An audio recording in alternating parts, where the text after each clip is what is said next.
Olá, sou o professor Raimundo Silva. Vamos dar continuidade com o desempenho básico da rede. Interpretação dos resultados do ping. Né? Você está aqui em R1 e faz um ping para 209, 165, 200, 226, né?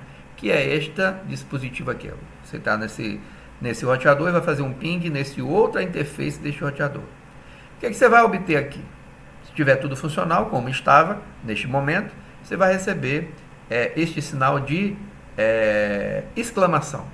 Então, o sinal de exclamação indica o recebimento da mensagem de um eco de SMP, ou seja, conseguiu pingar com sucesso.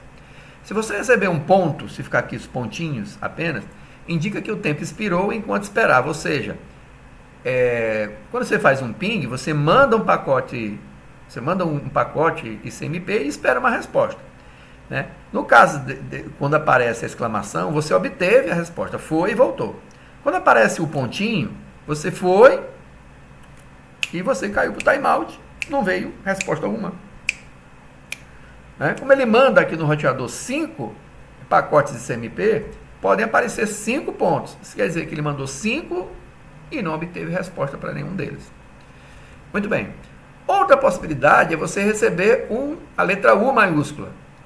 Bom, a letra U maiúscula você obteve uma resposta. Entretanto, o roteador que te enviou essa resposta diz, olha, eu não tenho como encaminhar essa solicitação em CMP. Esse ping eu não tenho como encaminhar em frente. Eu não conheço essa rede que você está querendo atingir. O host dessa rede, eu não sei onde fica essa rede.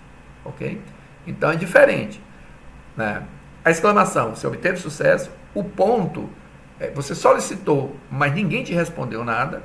Nem a origem, nem um roteador. E o U foi uma máquina intermediária que disse, olha, eu não tenho como chegar a essa rede que este host está inserido. Ok? Muito bem. Ping estendido. Se você colocar, voltando aqui à tela anterior, o ping e o endereço IP direto, ele vai fazer a tentativa do ping com alguns valores de parâmetros padrões que ele já possui. Mas você pode especificar esses parâmetros de uma forma mais detalhada. Então, se você colocar só o comando ping sem o endereço IP, ele vai te perguntar qual é o protocolo, né? Qual é o endereço que você quer atingir, né? Quantas vezes você quer tentar fazer? Não foi 5 padrão? Foi 5, né? Aí você pode aumentar, não, eu quero 10, quero 15, quero 50, quero 100, quero 500 vezes. Aí fica a seu critério. O tamanho do datagrama, o padrão são 100 bytes. Você quer mais de 100 bytes? Pode ser que você necessite, que você queira dar uma explorada na rede, bota 1500 bytes para ver como é que se ela dá o mesmo resultado em milissegundo de vai e volta, né? E assim por diante, tem outras opções, ok? Linha base da rede. O que é uma linha de base, pessoal? Imagina que você foi contratado, você montou uma rede, fez o cabeamento, colocou servidor, colocou roteador e tal. E nesse momento que você está entregando a rede, você vai fazer uns pings, né, de uma determinada estação para um determinado endereço IP, 10.66.254.159. E você obtém esses resultados. Ó. Teve sucesso com um tempo de 1 milissegundo. Né? E você faz vários testes desse e anota tudo. Né? Coloca lá numa planilha, no Excel, no Word e guarda, porque foi o momento que você entregou. Isso foi, por exemplo, nesse exemplo aqui, em 8 de fevereiro, né, às 8h14. Já no dia 17 de março, né, por algum motivo, lá o dono da empresa lhe chamou, olha, a minha rede está um pouco lenta, eu estou achando assim que tem alguma coisa e tal. Aí você pode pegar, isso aqui já é em 17 de março, às 14 horas, observe que isso aqui foi no início da manhã, aqui já é 14 horas, você faz um ping de novo, para as mesmas máquinas que você salvou. E você observa que a quantidade de milissegundos está 6 vezes maior, está em 6 milissegundos. O que está causando esse retardo? O que aumentou tanto? Né? Então, só é possível você evidenciar isso aqui se você teve inicialmente alguns valores de referência. E esses valores iniciais de referência é que chama-se de linha de base da rede. Então, a linha de base da rede inicial nesta máquina para o ping, para este dispositivo, inicialmente era 1 milissegundo e depois ficou em 6 milissegundos. E aí basta você ir atrás e investigar o motivo, né? Você já tem uma sinalização que alguma coisa está realmente consumindo mais largura de banda da rede, que o teu ping teve um aumento significativo. Interpretação de mensagens de rastreamento. Bom, existe o ping, que ele faz verifica se o dispositivo final está ativo ou não. Se está respondendo ou não, porque ele pode estar até ativo e não responder esse MP, propositadamente para ficar lá como se diz, né? Ficar na moita, né? Não quero responder, não quero que ninguém saiba que eu estou aqui. Pode ser que alguém querendo hackear a sua rede, deixa eu ver se existe essa máquina aqui, né? Então a ideia de não responder esse MP é mais de proteção. Muito bem. Para você verificar o caminho que está sendo percorrido pelo ping, aí é outro comando chamado tracer. Isso se for no Windows, e traceroute se for na linha de um roteador. Tá? Então, por exemplo, aqui do host do roteador A, eu posso fazer traceroute 10102, que seria até essa máquina. Como é que vai ficar o funcionamento? Ele vai dizer, olha, passei pelo roteador C, passei pelo roteador D, passei e cheguei na máquina, né? E cheguei na máquina. No switch, ele não entra, porque ele não conta. Ele é um dispositivo da camada 2, tá? Ele possui endereço IP apenas para gerenciamento. Ele não vai fazer roteamento. Então, do roteador D, ele vai chegar até a máquina final. Ou então, desta máquina aqui, você vai fazer o traceroute 10102. Ela vai acusar o endereço IP deste roteador, do roteador A, do B, do C, do D, e a máquina final. Ele vai mostrando cada salto. O traceroute estendido é a mesma ideia do ping, ou seja, se você fizer só o traceroute endereço IP, ele já tem alguns valores padrões que ele aceita e faz o encaminhamento. Se você quiser alterar algum desses valores, você pode usar o traceroute, né? Traceroute sem endereço IP, ele vai fazer uma série de perguntas, ok?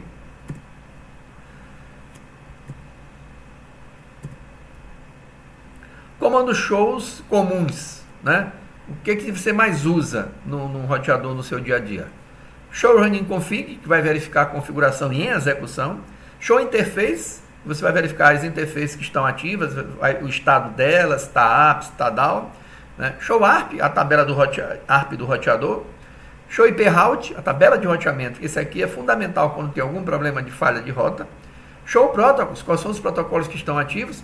Show version, né? Verificar qual é a versão do sistema operacional, de onde ele fez a carga, etc. No caso aqui, o comando show version, deu aqui um comando show version, algumas informações. Esse roteador está ligado há 33 minutos, ele carregou o sistema operacional da flash, o nome do sistema operacional carregado é este bem aqui, né? E mais algumas informações que não estão sendo mostradas, né? Tempo que o roteador esteve ativo, informações de versões, detalhes da interface memória que estaria mais aqui embaixo, dando continuidade. Comando ipconfig, né? Em um computador com Windows, o endereço IP do gate padrão pode ser visualizado o comando ipconfig, né? ipconfig/all, ele vai te mostrar inclusive a placa MAC desse dispositivo, o endereço IP, a máscara, o default gate, o DHCP server, o DNS, algumas informações, né? Comando ARP no roteador, né? Ele vai te mostrar aquela associação do IP com o MAC, né? Como o roteador ele é um computador, ele também possui a sua tabela ARP, né? Você pode apagar a tabela ARP de um dispositivo com ARP-D. Comando show CDP neighbors, né? Lembrando que o CDP é o Cisco Discovery Protocol. Ele é um protocolo da camada 2, proprietário da Cisco, e que identifica, sem roteamento, os equipamentos que estão vizinhos a ele, estão ligados diretamente, tá?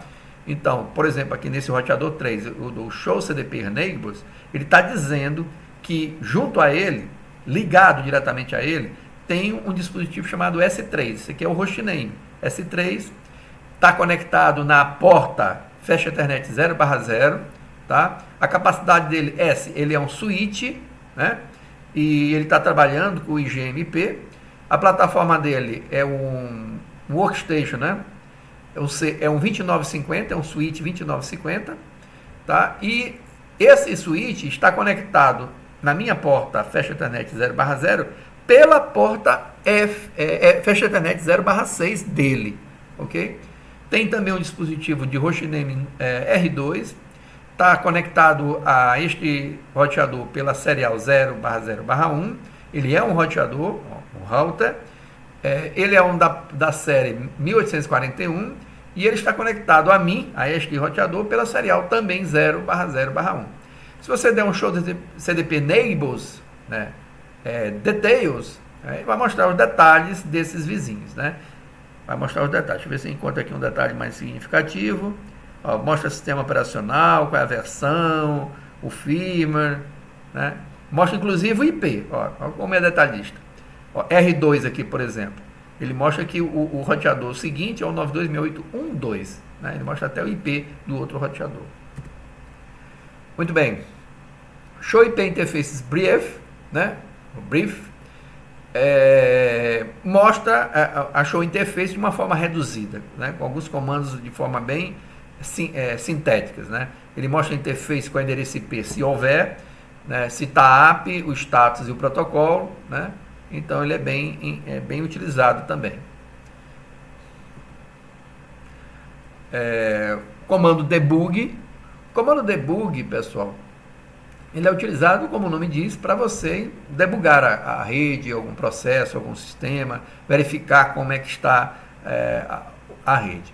O debug não deve ser acionado em casos triviais, tá? Por quê? Porque ele consome muito processador, tá? Então o debug ele deve ser instalado. Tem um comando chamado debug all. Se você for colocar debug all, a tela de console vai ficar enchendo de todo tipo de pacote. Tudo que o roteador fizer, ele vai estar mostrando na porta de console, porque ele está debugando tudo. Tá? Isso consome memória, processador, tudo desse roteador. Então, para fazer um debug, é melhor você fazer um debug mais específico, dizendo exatamente o que você quer verificar e debugar, e durante um período de tempo determinado. Não deixar isso ligado, gerando tráfego e gerando processamento desnecessário no roteador. Como é que você tiraria aqui? Aqui embaixo tem undebug all, ou seja, você pararia qualquer tipo de debug. Ou você pode no debug PCMP também, para este caso resolveria. Mas undebug all cancela todo o debug. O comando terminal monitor. As mensagens de syslog, aquelas mensagens quando uma interface cai, quando uma interface levanta, né? Você entra na interface da no shutdown, a interface API, né? Mostra lá na tela quando você está na porta de console. Quando você faz um acesso remoto a um switch ou um roteador usando o Telnet ou o SSH, essas mensagens de console não vão para um acesso remoto, não mostra. Se você entrar numa interface e der no shutdown ou shutdown, não vai mostrar nada. Se você estiver acessando remotamente, via Telnet ou SSH. Mas eu quero ver essas mensagens. Por que ele não manda? Porque não está mandando essas mensagens via largura de banda reduzida, né? Remotamente. Mas eu preciso ver essas mensagens do syslog. Aí você tem que colocar o comando terminal monitor. Terminal monitor, enquanto essa sessão estiver aberta, do Telnet ou SSH, ele vai ficar mandando as informações de console, né? Para tirar, não quero mais, terminar o no monitor para desligar. Ou se você fechar a sessão também, a próxima sessão não vai estar ativo. Você tem que ativar a cada sessão, porque quando você fecha a sessão, o terminal monitor também ele será desativado, porque ele é ativado por sessão. Ficamos por aqui, até o nosso próximo encontro.